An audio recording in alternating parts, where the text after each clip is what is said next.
بسم اللہ الرحمن الرحیم، السلام علیکم، آپ کو خوش آمدید۔ میں ہوں سلمان مرزا اور آپ دیکھ رہے ہیں میرا YouTube channel some up with Salman Mirza. Video دیکھنے کے لیے آپ نے وقت نکالا ہے، تہہ دل سے میں آپ سب کا شکریہ ادا کرتا ہوں اور میری دعا ہے آپ جہاں ہوں خیر و عافیت سے ہوں، صحت مند ہوں اور تندرست ہوں۔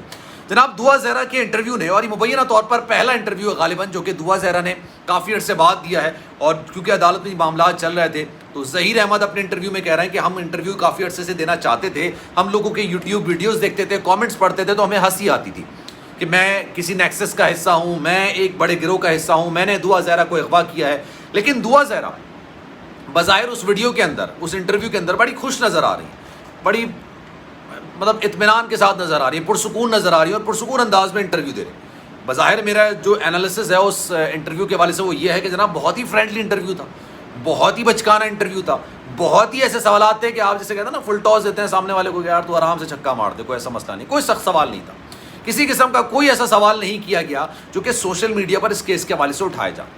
اگر آپ کو یہ اعزاز ملا ہے کہ آپ دعا زہرا اور ظہیر احمد کا انٹرویو کر رہے ہیں تو کم سے کم آپ کو اس طرح کے سوالات کرنے چاہیے تھے جس طرح سے ہم دعا زہرا کے والدین سے سوالات کرتے ہیں۔ اب اس انٹرویو کی میں کچھ حقیقت آپ کو بیان کرنے جا رہا ہوں، تو ویڈیو کو آپ نے آخر تک ضرور دیکھنا ہے۔ لیکن آگے بڑھنے سے پہلے آپ سے گزارش ہے، اگر آپ نے میرا چینل سبسکرائب نہیں کیا سلمان مرزا آفیشیل، میرے یوٹیوب چینل کو سبسکرائب ضرور کیجئے، بیل آئیکن ضرور دبائیے۔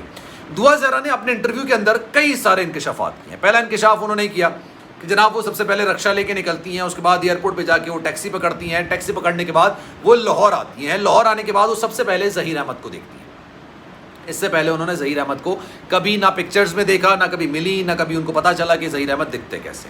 اچھا 14-15 سال کی لڑکی اگر کسی سے چیٹنگ کر رہی ہے، کسی سے بات کر رہی ہے، آپ بھی اس بات کے گواہ ہو سکتے ہیں اور میں بھی اس بات کا گواہ ہو سکتا ہوں کہ بنا تصویر دیکھے کوئی کسی سے آج کل بات کرتا نہیں ہے، وہ زمانہ ہی نہیں رہا، یہ اولڈ سکول ٹرک ہے بھائی، یہ بلائنڈ ڈیٹ کہلاتی ہے اور یہ بلائنڈ ڈیٹ ایسی یوزلی ہوتی نہیں ہے۔ چلیں کافی میں اگر سمجھ بھی لوں کہ یار بچکانا ایک انداز میں آپ نے یہ حرکت کر دی، لیکن ایسا نہیں ہوتا۔ آپ بھی اس شخص سے، رینڈم شخص سے بات نہیں کریں گے جس کے پاس ڈی پی جو ہے وہ اس کی نہ ہو، رینڈم لگی ہوئی ہو، فیک لگی ہوئی ہو، تو آپ اس سے بات کرنا پسند نہیں کریں گے، یار پتہ نہیں کون ہے کون نہیں ہے۔ اور سوشل میڈیا کے اس دور میں بچوں کو کچھ سمجھانے کی ضرورت نہیں ہوتی، بچے آلریڈی سب کچھ سمجھ چکے ہوتے ہیں، بلکہ وہ ہمیں سمجھا رہے ہوتے ہیں کہ بھائی ایسے کرنا ہے اور ایسے نہیں کرنا۔ اچھا جی، دوسرا انکشاف وہ یہ کرتی ہیں کہ زین العابدین ان کے کزن ہیں اور اس کزن سے ان کی شادی کرائی جا رہی ہے، اور اسی وجہ سے وہ گھر سے بھاگنے کا انہوں نے فیصلہ کیا۔ انہوں نے اس بات کو تسلیم کیا کہ ان کی پسند کی شادی تھی، اپنی مرضی سے وہ گئی تھی، ان کو کسی نے اغوا نہیں کیا، کسی نیکسس کا وہ حصہ نہیں ہے اور کسی بھی گروہ کے چنگل میں وہ پھنسی نہیں ہے۔ یہ تمام باتیں دعا زہرا نے بہت ہی فرینڈلی انداز میں باتیں کی۔ ساتھ ساتھ انہوں نے اپنی عمر کے حوالے سے بھی ایک بڑا انکشاف کیا۔ عمر کے حوالے سے انہوں نے کہا کہ جناب میری عمر 17 سال ہے، میرے والدین نے یہ عمر کم اس لیے لکھوائی تھی تاکہ اکثر و بیشتر شادیوں میں، بچیوں کی شادی میں رکاوٹ پیدا ہوتی ہے، تو ماں باپ کسی کو دھوکہ دینے کی وجہ سے نہیں بلکہ اپنی بچیوں کی شادی کے لیے کوئی مشکلات پیدا نہ ہو تو اپنی بیٹی کی عمر کم لکھواتے ہیں، کیونکہ ہمارا معاشرہ اس قدر غلیظ اور گندا ہو گیا ہے کہ ہم بچیوں کی عمر دیکھ کے، ان کی تعلیم دیکھ کے، جہیز کتنا ملے گا یہ سب دیکھ کے شادیاں کرتے ہیں، لڑکی کو دیکھ کے، اس کے اخلاق کو دیکھ کے، اس کے نیچر کو دیکھ کے، اس کے گھرانے کو دیکھ کے کبھی شادی نہیں کی جاتی۔ یہ ہمارے معاشرے کا حصہ ہے اور ہم اس کو تسلیم نہ کریں، یہ ہماری اپنی مرضی ہے، لیکن حقیقت جناب یہی ہے، اور یہ حقیقت ہے، ایک طریقے سے ایک ننگی حقیقت ہمارے سوسائٹی کی ہو چکی ہے۔ اس کے علاوہ وہ انکشاف کرتی ہیں کہ ان کی والدہ نے ان کو مارا۔ یہ مارا ان کو کب؟ جب ان کو انہوں نے بتایا کہ بھائی وہ ظہیر احمد سے شادی کرنا چاہتی ہیں اور وہ رشتہ لے کے آنا چاہتے ہیں، تو ان کی والدہ نے ان کی پٹائی کی، ٹھیک ٹھاک۔ اچھا میرا یہ سوال ہے، آپ کی بیٹی جو بھی فیملی میرے انٹرویوز دیکھ رہی ہے، میرا ولاگ دیکھ رہی ہے، اس انٹرویو پر کیا کہے گی میں آپ سے جاننا چاہتا ہوں۔ اگر آپ کی بیٹی 13-14 سال کی اور وہ یہ کہے کہ جناب میرا کوئی رشتہ لے کر آنا چاہتا ہے، آنیسٹلی بتائیے گا آپ کا ریئیکشن کیا ہوگا؟ آپ اپنی بیٹی کو بولیں جی بیٹا بالکل بہت اچھی بات ہے، آپ اس کو بلا لیں، بیٹھ کے بات کر لیتے ہیں، ابھی تو آپ 18 سال کی بھی نہیں ہوئی ہیں لیکن ہم آپ کے معاملات دیکھ لیں گے، یہ آپ جواب دیں گے؟ لیکن ہاں میں اس چیز کے حق میں نہیں ہوں۔ اب تو دعا زہرا کا بیان ہے، ان کی والدہ تو اس بات کی تردید کریں گے آنیسٹلی، لیکن بچوں پر ہاتھ اٹھانا یہ ماں باپ کی سب سے بڑی اور آخری غلطی ہوتی ہے، اس کے بعد غلطی کرنے کی کوئی گنجائش ہوتی نہیں۔ انہوں نے بتایا کہ جناب میں نے اپنی والدہ کو بتایا تو انہوں نے میرا ٹیب بھی توڑ دیا اور انہوں نے مجھے مارا پیٹا بھی۔ پھر میرے والد صاحب نے کہا کہ جناب ہم نے تو آپ کی شادی کرنی ہے زین العابدین نامی اپنے ان کے کزن سے۔ کیوں کرنی ہے؟ کیونکہ انہوں نے کہا کہ کراچی کے ایک علاقے میں ان کا پلاٹ ہے، وہ پلاٹ ان کے والد صاحب کے نام ہے، تو ہم چاہ رہے ہیں کہ پلاٹ ہمارے نام پر ہو جائے، تو اس لیے ہمیں شادی کرنی ہے، اس پلاٹ پہ تنازع چل رہا ہے۔ ان تمام چیزوں کی سمجھ اس بچی کے اندر ہے، یعنی دعا زہرا کے اندر ہے، لیکن اتنی سمجھ اس کے اندر نہیں ہے کہ جب وہ اپنے گھر سے نکلی ہے تو اس کی گھر کی عزت چوک چوراہوں پر نیلام ہو رہی ہو. اس کے والدین کس طریقے سے ہر جگہ جا کے، کیا میں والدین کے لفظ استعمال کروں، والدین سب کے احترام کے قابل ہوتے ہیں، احترام سے ان کا نام لینا چاہیے، لیکن جس طرح سے جو معاملات ہو رہے ہیں، پھر وہ ایک اور انکشاف کرتی ہیں کہ جناب میرے والد صاحب جھوٹ بول رہے ہیں، عدالت سچ بول رہی ہے.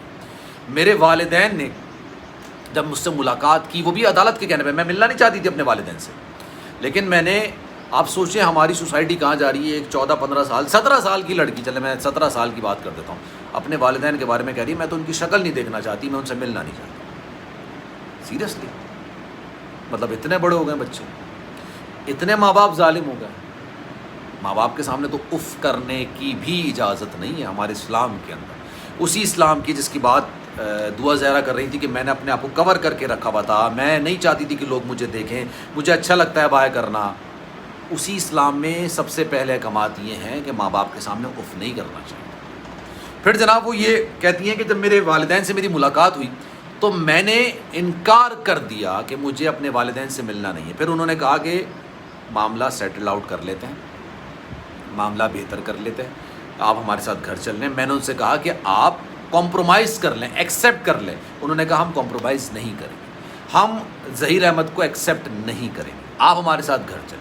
تو انہوں نے گھر جانے سے انکار کر دیا. پھر ان کے والدین نے باہر نکل کے یہ جھوٹ بولا عدالت میں جا کے کہ بیٹی بیان دینا چاہتی. اچھا، اس میں میرا ایک سوال یہ ہے کہ ظہیر احمد صاحب یہ کہہ رہے ہیں، ظہیر احمد کہہ دیا میں نے، مہدی کاظمی صاحب یہ کہہ رہے ہیں کہ میری بیٹی بیان دینا چاہتی تھی عدالت میں کہ وہ دوبارہ سے بیان دینا چاہ رہی ہے. اگر وہ دوبارہ آ کے اس بات سے مکر جاتی تو مہدی کاظمی صاحب کیا کر لیتے؟ مجھے یہ بات آنیسٹلی سمجھ نہیں آ رہی کہ کون اس میں جھوٹ بول رہا ہے اور کون سچ بول رہا ہے. دعا زہرا نے اگر واقعی میں یہ بات نہیں کی تو مہدی کاظمی صاحب کیوں عدالت کے پاس جا کے عدالت کو اور اپنا وقت برباد کرنے کا سوچ سکتے ہیں کہ ان کو پتہ ہے کہ ان کی بیٹی وہاں جا کے مکر جائے گی؟ مجھے بات سمجھ نہیں آ رہی. اس کے اندر کوئی نہ کوئی جھول ضرور ہے، مجھے ایسا لگ رہا ہے. پھر جناب جس طرح کے سوالات کیے گئے، جس طرح کی بات چیت کی گئی، جس طرح کے کوشچنز دیے گئے، یہ وہ تھے جو پیار و محبت والا انٹرویو ہوتا ہے، جس میں کہتے ہیں یار اینکر جو ہے نا وہ گیسٹ نہیں ہوتا، وہ خود ہی اینکر ہوتا ہے. اس طرح کے سوالات کیے گئے کہ بہت ہی آرام سے آپ شارٹ کھیلیں، فل ٹاس آپ کو کرائی گئی کہ آپ آگے بڑھ بڑھ کے چھکے ماریں. اس طرح کا انٹرویو کیا گیا. انٹرویو یہ نہیں ہوتا ہے، انٹرویو سخت سوالات پر مبنی ہوتا ہے. آپ سے پوچھنا چاہیے تھا کہ جناب آپ کے پاس وہ پیسے کہاں سے آئے کہ آپ ٹیکسی میں بیٹھ کے ادھر آ گئے، آپ کے پاس وہ ہمت کہاں سے آئی. سوال یہ پیدا ہوتا ہے کہ جناب وہ کہہ رہی ہیں کہ میں نکاح کرنے جا رہی تھی اور نکاح میں برکت ہوتی ہے، اس لیے اللہ نے میری مدد کی.